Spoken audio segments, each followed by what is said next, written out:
Welcome. स्वागत है आपका एस्ट्रो अंकल में। मैं हूं नवजोत, मेरे साथ है पवन जी। स्वागत है पवन जी आपका बहुत बहुत बहुत धन्यवाद। कैसे हैं आप? ठीक हूँ एकदम। पवन जी, कल से पितृपक्ष की शुरुआत हो रही जी, है जी। और हमेशा बच्चों को बताते हैं क्योंकि ये समय बहुत जरूरी होता है, पितरों की शांति के लिए समय बहुत जरूरी होता है। बच्चों के लिए खास तौर पर बताइए क्या क्यों अहम होते हैं ये दिन? प्रत्येक मनुष्य के ऊपर 3 किस्म के मुख्य ऋण होते हैं। ईश का ऋण यानी आपके जो इष्ट हैं उनका ऋण, दूसरा आचार्य यानी आपके गुरु का ऋण, और तीसरा आपके पितृ यानी आपके पूर्वजों के ऋण। देखिए, धर्म जिंदगी को कैसे ईमानदारी से जीते हैं ये सिखाता है, कैसे कर्मठता से जीते हैं ये सिखाता है। इन तीनों ऋणों को हम अपने पूरे जीवन उतारने का प्रयास करते हैं, करते रहना चाहिए। जब ये प्रयास रुक जाएगा समस्या हो जाएगी। इसीलिए मैं बहुत जोर देता हूं इस बात के ऊपर कि बुजुर्गों की इज्जत करो। मैं बहुत जोर देता हूं इस बात पर कि गुरु जरूर धारण करें। हाँ, योग्य गुरु ही धारण किया जाए जो आपको मोक्ष के और सफलता के रास्ते पर ले जा सके। और मैं इसीलिए बहुत जोर देता हूं कि प्रत्येक व्यक्ति को अपने इष्ट जरूर मालूम होने चाहिए, उन्हें इष्ट की आराधना भी करनी चाहिए। ये ऋण उतरते रहें, उतरते रहें, उतरते रहें। जितना आप इन ऋणों को उतारते रहेंगे आपकी सफलता के रास्ते उतने ही ज्यादा खुलते चले जाएंगे। केवल सफलता ही सब कुछ नहीं है, सफल भी हो और शांति भी प्राप्त हो, आत्मविश्वास कभी न टूटे, घर में कलह कभी ना हो। इन सब चीजों के लिए ये सारे कार्य करने चाहिए। भाद्रपद महीने का जो कृष्ण पक्ष होता है इसे पितृ पक्ष कहते हैं। इन 15 दिनों में हम अपने पूर्वजों को याद करते हैं, तर्पण करते हैं और उनके बताए और दिखाए हुए रास्ते पर वंश परंपराओं को निभाते हुए चलने का प्रयत्न करते हैं, उन्हें ऐसा विश्वास भी दिलाते हैं। इसीलिए ये बहुत ज्यादा महत्वपूर्ण है। एक बात। दूसरी चीज जो बहुत महत्वपूर्ण है, पितृदोष से मुक्ति प्राप्त करने का भी यही सबसे उचित समय है। पितृदोष यदि आपके घर में है तो आप जानते हैं कलह होगी, आराम से कोई बैठ ही नहीं सकेगा। एक दूसरे के प्रति प्रेम तो होगा लेकिन जब एक साथ बैठेंगे कलह होनी शुरू हो जाएगी। घर में कोई मंगल कार्य बनता नहीं, विवाह या होते नहीं या सक्सेसफुल नहीं रहते। घर हमेशा खराब और उजड़ा हुआ रहता है, तरक्की कभी नहीं होती, बरकत कभी नहीं होती। इस समस्या से निपटने के लिए भी ये जो समय है पितृपक्ष का, ये बेहद महत्वपूर्ण होता है। तो बच्चों, तरक्की और शांति यदि चाहिए तो पितृदोष का निवारण इस पितृपक्ष में जरूर कर लिया करो। क्या है विधान और किस तरीके से बच्चों को इस पितृ पक्ष के दौरान पूजा अर्चना करनी, हम आपको बताएंगे। आने वाले दिन का हाल पहले जान लेते हैं। 20 सितंबर शुक्रवार का दिन, मेष, वृषभ और मिथुन राशि।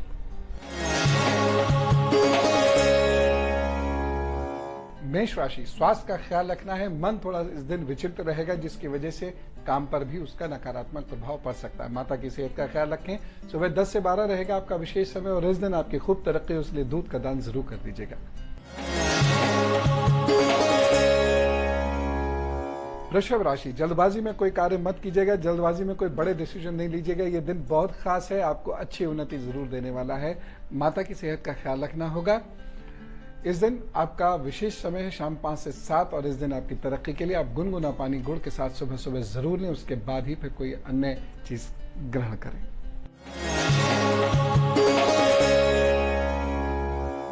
मिथुन राशि, यह दिन अच्छा है। प्रमोशन की आकांक्षा रखने वाले या कोई विद्यार्थी जो विशेष उन्नति करना चाहते हैं किसी इंस्टीट्यूशन में एडमिशन लेकर, उन लोगों के लिए यह दिन काफी अच्छा हो सकता है। पिता की सेहत के लिए थोड़ा सा तत्पर रहिएगा। शाम 5 से 7 विशेष समय और इस दिन आपका खास उपाय रहेगा सूर्य को जल देना। पितृपक्ष की शुरुआत हो रही है। आप हमेशा कहते हैं कि बच्चों को इस समय बहुत ही खास और विशेष तरह की पूजा करनी चाहिए, लेकिन मेरा सवाल यह है क्योंकि पितृपक्ष, क्योंकि इससे पितृदोष का निवारण भी होता है और बहुत से ऐसे विधान हैं जो कि इस समय अगर किए जाएं तो बच्चों को भी आगे जाकर फायदा होता है। किस उम्र के बच्चों को, क्योंकि बहुत एक इसके लिए विशेष उम्र भी होगी, कुछ लिमिटेशंस भी होती हैं, छोटे बच्चे नहीं कर सकते, तो किस उम्र के बच्चों को ये शुरुआत कर देनी चाहिए? 3 वर्ष के ऊपर, 3 वर्ष के ऊपर के बच्चों को ये शुरुआत कर देनी चाहिए।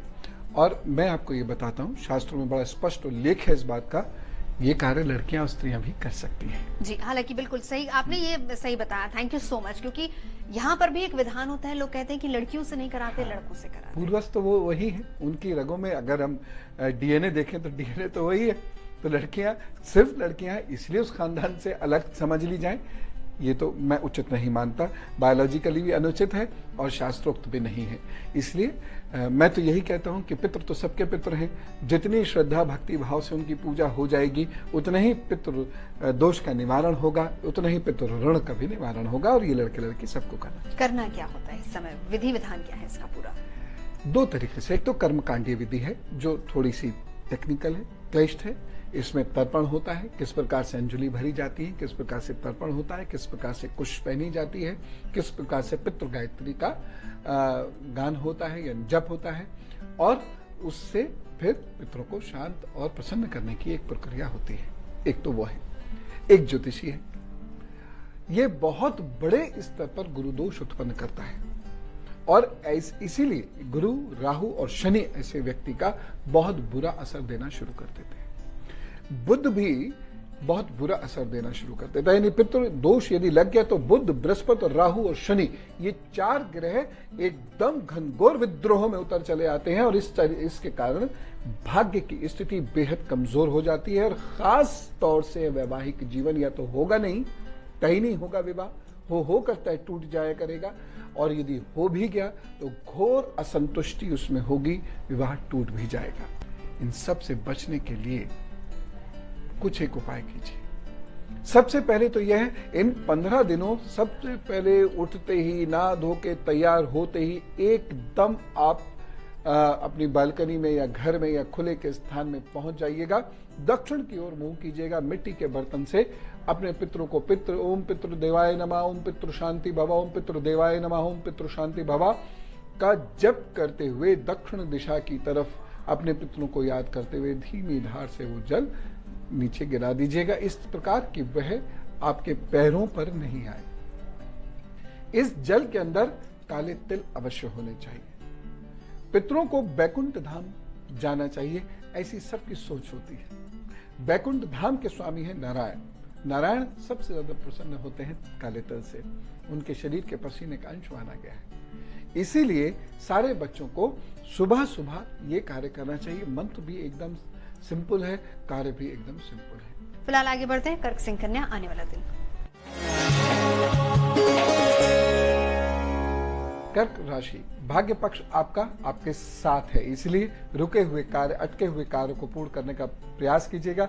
यदि किसी से कुछ अपना लेना हो तो उसको लेने के लिए भी आप प्रयास स्वयं थोड़ा ज्यादा कर लीजिएगा, सफलता मिलेगी। सुबह 7 से 9 आपका विशेष समय है। इस दिन का विशिष्ट उपाय, माँ को दूध अथवा दूध से बनी हुई कोई चीज देने के बाद अपना दिन प्रारंभ करें। सिंह राशि, इस दिन बहुत गुस्सा आपको हो सकता है और गुस्से की वजह से हो सकता है किसी से मतभेद हो जाए आपका। सुबह 10 से 12 विशेष समय और इस दिन का खास उपाय, संगीत सुनिएगा, मन शांत रहेगा। और साथ ही साथ जब भी मन अशांत हो, किसी पर क्रोध आए या किसी की निंदा करने का मन करे तो बोलिएगा ओम शांति शांति शांति, शांत आवाज में इसको रिसाइट कीजिएगा, सब ठीक होगा।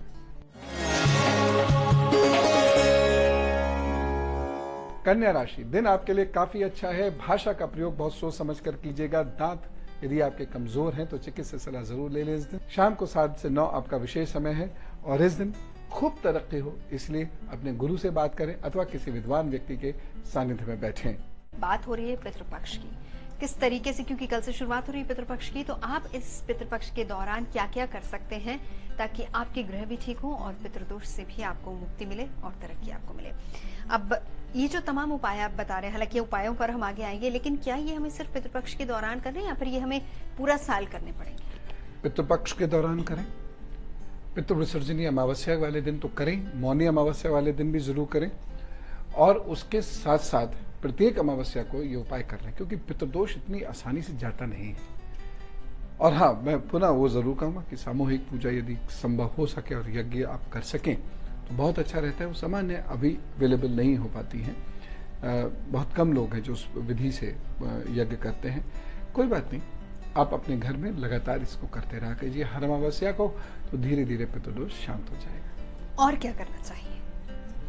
पशु पक्षियों को भोजन जरूर कराना चाहिए। जिस घर में पितृदोष प्रभावित हो उस घर में कोई पशु या पक्षी भूखा न रहे, हमेशा इस बात का ध्यान रखें। भूखा न रहे, आप अपने प्रयासों से उसे जीवित और स्वस्थ रखने का प्रयास कीजिए।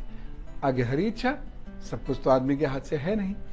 दूसरी चीज ये है, ऐसे लोगों को फटे हुए जूते, मोजे, अंडरगारमेंट्स, वस्त्र ये कभी नहीं पहनने चाहिए, ये ध्यान रखिएगा।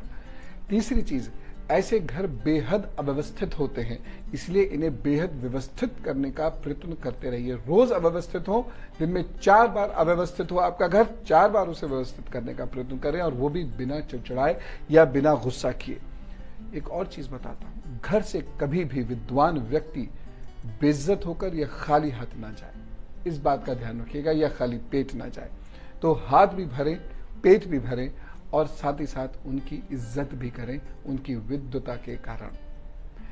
एक और चीज है, जिस घर में पितृदोष बहुत ज्यादा होता है, ऐसे प्रकार के घरों के लोगों को, हर बुजुर्ग को जो भी रास्ते में मिले, आप नहीं भी जानते हैं तो भी एक प्रणाम करने की आदत डाल लेनी चाहिए। बुजुर्गों की बहुत केयर करने की आदत उन्हें डाल लेनी चाहिए। उन्हें लाइन में कभी खड़ा देख लें तो कोशिश करें उनकी मदद करने की, और उन्हें जल्दी से उनका सामान दिलवा के उनके डेस्टिनेशन तक छोड़ दें। उन्हें भोजन प्रदान करें, उनका मन लगाने के लिए कभी उनके पास जाकर बैठ भर जाएं। इसी से बुजुर्ग बहुत खुश हो जाते हैं, हेल्दी भी हो जाते हैं। तो ये सारे उपाय आप करने शुरू करिए, जरूर लाभ होगा। चलिए आगे बढ़ते हैं। तुला, वृश्चिक, धनु राशि की बात करते हैं। आने वाले दिन का हाल जानते हैं, कैसा रहेगा।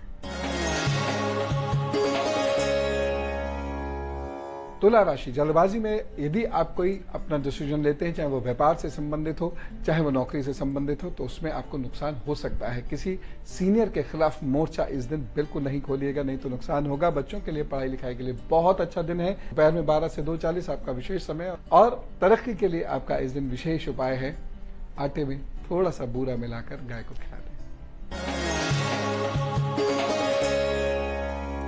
वृश्चिक राशि, बड़े भाई बहनों से मदद मिलती हुई दिख रही है, और आपके काम बनते हुए भी दिख रहे हैं। शाम को 5 से 6 विशेष समय, और इस दिन का आपका खास उपाय है, अपनी बुआ को या छोटे भाई बहनों को खट्टी मीठी टॉफियां जरूर खिला दें। भाग्य पक्ष आपका आपके साथ है, इसलिए रुके हुए कार्य, अटके हुए कार्य को पूर्ण करने का प्रयास कीजिएगा। माता की सेहत का ख्याल रखना होगा। इस दिन आपका विशेष समय है शाम 5 से 7, और इस दिन आपकी तरक्की के लिए आप गुनगुना पानी गुड़ के साथ सुबह सुबह जरूर लें, उसके बाद ही फिर कोई अन्य चीज ग्रहण करें। पितृपक्ष की बात हो रही है पवन जी, बहुत सारे लोग बहुत बिजी होते हैं, लेकिन पितृदोष भी है। अब क्या करें, काम तो करने ही होते हैं, लेकिन साथ ही साथ इस पितृपक्ष के दौरान अगर कोई बहुत ज्यादा बिजी है तो कोई एक छोटा सा उपाय बताइए जो कि वो कर सकते हैं, भले ही हर दिन करना पड़े, कोई छोटा सा उपाय। सूर्य के सामने खड़े होकर जो लोग गायत्री का नियमित रूप से पाठ करते हैं, उन्हें पितृपक्ष बहुत परेशान नहीं करता। और साथ ही साथ ऐसे लोगों को दूसरा ये उपाय करना चाहिए कि बुजुर्गों को दूध अथवा दूध से बनी हुई चीजें यदा कदा जरूर देते रहें, और रविवार को 5 बादाम घर के सेवक को जरूर देना। तो ये छोटा सा उपाय, ये हालांकि आपको पूरा साल करना पड़ेगा, है ना?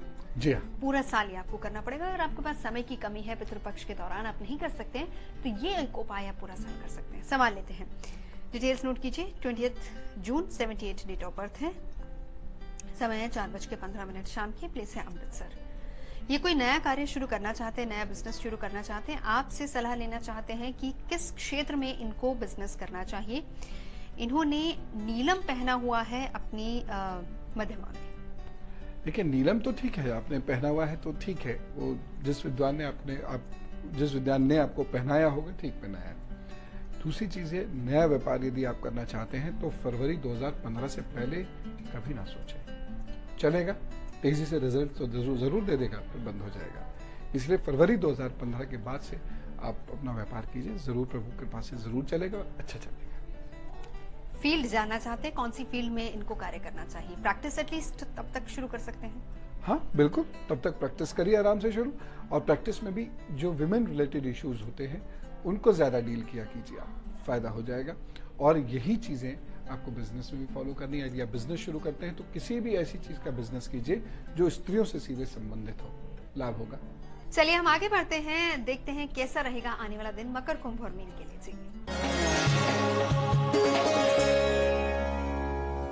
मकर राशि, भाग्य पक्ष तो आपका इस दिन ठीक काम कर रहा है, इसलिए प्रमोशन का प्रयास कीजिए, जरूर होगा। सुबह 10 से 12 विशेष समय है। इस दिन आपकी तरक्की होगी पिता की सेवा के द्वारा।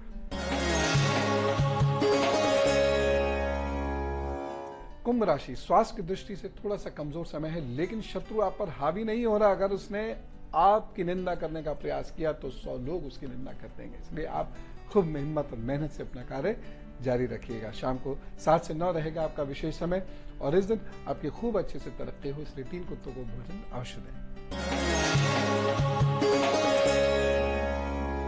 मीन राशि, सेहत का बहुत ज्यादा ख्याल रखने की जरूरत है, जिसमें सर, कफ और पेट के विकार शामिल होते हुए नजर आ रहे हैं। थोड़ा सा मुनक्का सुबह दूध में भिगो दीजिएगा और 2-3 मुनक्का उसमें से सुबह खा लीजिएगा, 2-3 खाना खाने के बाद दोपहर में, और 2-3 रात में ले लीजिएगा, यदि ये संभव हो सके तो। नहीं तो रात में तो अवश्य ही लेकर सोइएगा। बस दूध पी के जब आप सोएंगे तो आप पूरी रात पानी मत पीजिएगा, बाकी सब ठीक है। सुबह में 10 से 12 विशेष समय, और इस दिन आपकी खूब तरक्की हो उसके लिए थोड़ी सी मिश्री दोस्तों में जरूर बांटें। और अब बर्थडे विश की बारी। 20 सितंबर जिनका बर्थडे है, many happy returns of the day. और मीठा मीठा केक तो आप हमें कभी खिलाते नहीं है, चलो एस्ट्रो अंकल से बधाई दिलवा देती हूँ जी। जन्मदिन की बहुत सारी बधाई, ईश्वर आपको खूब तरक्की दे। ये जो आने वाले 12 महीने हैं ये तरक्की के रास्ते खोलने वाले हैं, इसलिए इन 12 महीनों में आपको मेहनत बहुत करनी पड़ेगी। उसके बाद फिर आपकी मेहनत का रिजल्ट भी अच्छा मिलेगा, लेकिन फिलहाल तो मेहनत ही मेहनत करने का वक्त चल रहा है।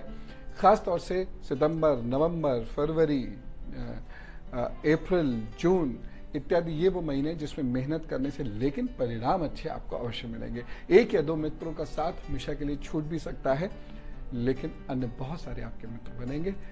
मन प्रफुल्लित रहेगा और आगे बढ़कर आप कार्य कर पाएंगे। तो आज के लिए बस इतना ही, ख्याल रखिएगा अपना।